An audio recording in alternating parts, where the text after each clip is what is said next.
السلام عليكم ورحمة الله تعالى وبركاته. شلونكم؟ شو اخباركم؟ عساكم بخير. رجعنا لكم مقطع جديد مع الشيخ أسامة الشايع. هلا والله اخوي. اهلا وسهلا.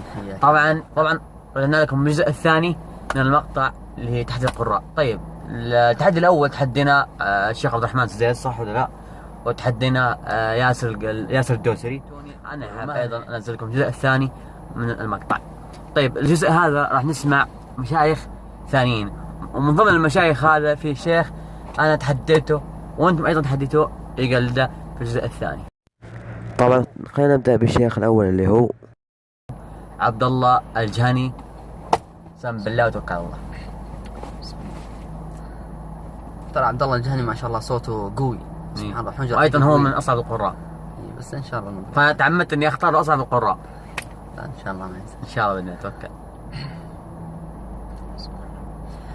الحمد لله رب العالمين، الرحمن الرحيم، مالك يوم الدين، إياك نعبد وإياك نستعين، اهدنا الصراط المستقيم، صراط الذين أنعمت عليهم غير المغضوب عليهم ولا الضالين.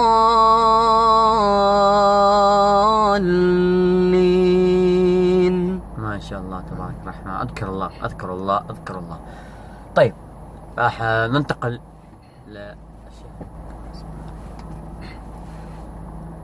بسم الله الرحمن الرحيم، الحمد لله رب العالمين، الرحمن الرحيم، مالك يوم الدين، إياك نعبد وإياك نستعين، اهدنا الصراط المستقيم، صراط الذين أنعمت عليهم غير المغضوب عليهم ولا الضالين.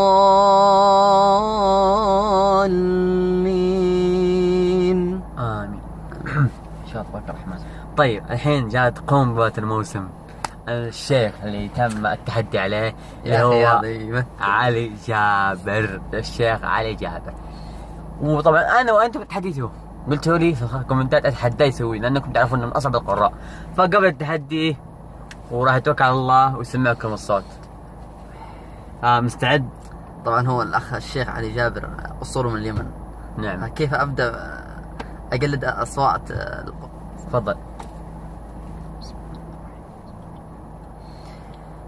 طبعا بكمل الفاتحة وبكمل جزء من المقطع. خلاص.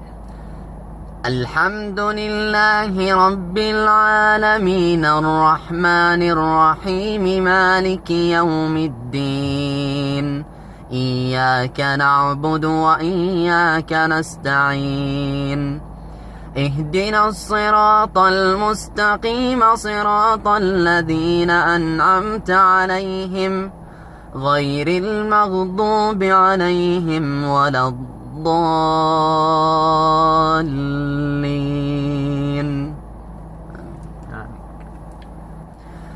يا أيها الذين آمنوا خذوا حذركم فانفروا ثبات أو انفروا جميعا، وإن منكم لمن ليبطئن فإن أصابتكم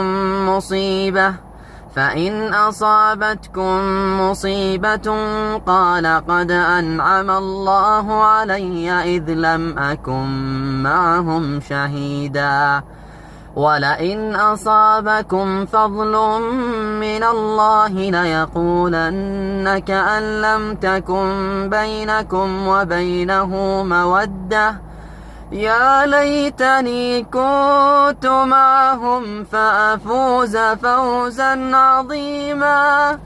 فليقاتل في سبيل الله الذين يشرون الحياة الدنيا بالآخرة، ومن يقاتل في سبيل الله فمن يقاتل في سبيل الله فيقتل أو يغلب فسوف نؤتيه أجرا عظيما.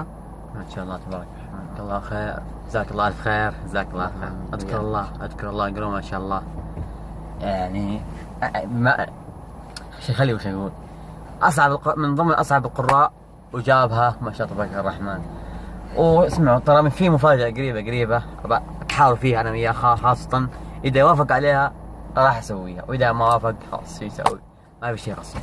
المهم قبل ما نختم اتمنى تنشروا المقطع ده في كل مكان، بحيث انه نقدر نوصل عدد من هائل من اللايكات، وايضا من المشاهدات، وايضا من الاشتراكات. يعني انشر عندك في كل مكان. يلا ما بطول عليكم، كان معكم اخوكم محمد ابو حمود 22 واخوي اسامه الشاعر. يعطيه الف عافيه، ما قصر.